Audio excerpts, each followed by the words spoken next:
Alert بلکہ red alert. European union agency of disease control کے مطابق وہ لوگ جو سگریٹ پیتے ہیں they are among those who are potentially more vulnerable to COVID-19. Cigarette پینے والے افراد کرونا وائرس یعنی کووڈ-19 میں زیادہ بری طرح متاثر ہو سکتے ہیں. ہمت کیجئے. صحت، پیسہ، گھر والوں کی صحت، آپ کے چھوٹے بچے، پورا ماحول، سب کا اس میں نقصان ہے.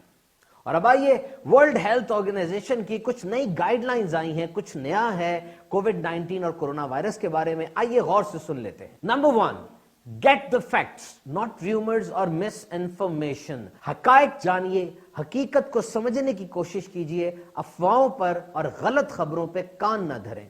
وہ چیزیں جو آپ کو سٹریس دیتی ہیں ان سے دور رہیے. Pandemic never respects border. عالمی وبا کبھی بھی بارڈر کوئی نہیں دیکھتی، بلکہ سرحدوں کو پھلانگ کے آگے سے آگے جاتی چلی جاتی ہے.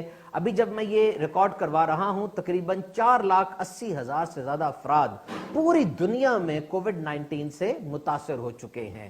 We all are in a battle. ہم سب اس وائرس سے نبرد آزماں ہیں. So don't attach it with any particular ethnicity. Amplify hopeful and positive stories.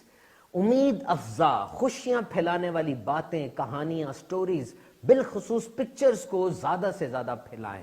اس طرح یہ ماحول ڈیفیوز ہوگا اور سافٹ ہو جائے گا، زیادہ فائدہ ہوگا. بالخصوص وہ لوگ جو ٹھیک ہو چکے ہیں وہ اپنی بات بتائیں. اور جس انداز سے اس وقت مدد کی جا رہی ہے، غربا کی، لاک ڈاؤن کی وجہ سے جو مسائل پیدا ہوئے ان کی جو مدد کی جا رہی ہے، ایسی باتوں کو زیادہ سے زیادہ پھیلائیں. اس میں آپ کو مشورہ دوں گا کہ رات 9 بجے جو مدنی چینل پر پروگرام لگتا ہے دلوں کی راحت، یہ بہت ہی زبردست ہے. Number next, stay connected. Social isolation تو ہے لیکن آپ سوسائٹی سے کٹے ہوئے نہ رہیے.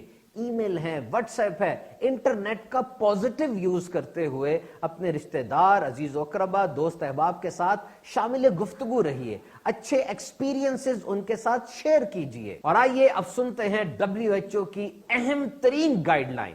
اور وہ کیا ہے؟ سب سے پہلے امیر اہل سنت اس بارے میں کیا ارشاد فرماتے ہیں، آئیے وہ سن لیتے ہیں. نہیں، واقعی یہ تو ہے کہ یہ جو پولیس، رینجرز، فوج اور پیرامیڈیکل اسٹاف اور ڈاکٹرز اور یہ سب واقعی خدمت میں لگے ہوئے ہیں. اب اس میں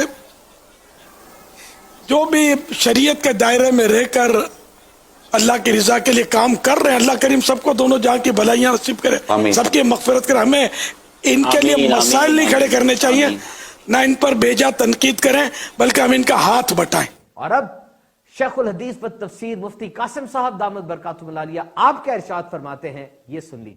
ان لوگوں کو میں سلام عرض کرتا ہوں کہ جو اپنی جان ہتھیلی پہ رکھے ان کا علاج کر. میرے پاس اعداد و شمار موجود ہیں کہ فرنٹ لائن پر رہتے ہوئے کتنے ڈاکٹرز، نرسز اور میڈیکل سٹاف وہ کرونا کا شکار ہو گئے. واقعی یہ لوگ ایک بہت اہم کام اس وقت سر انجام دے رہے ہیں. ہم خراج تحسین پیش کرتے ہیں ان کو کہ انہوں نے ان حالات کے اندر قوم کی مدد کی، خدمت کی. اللہ عز و جل اس کا ان کو اچھا اجر عطا فرمائے.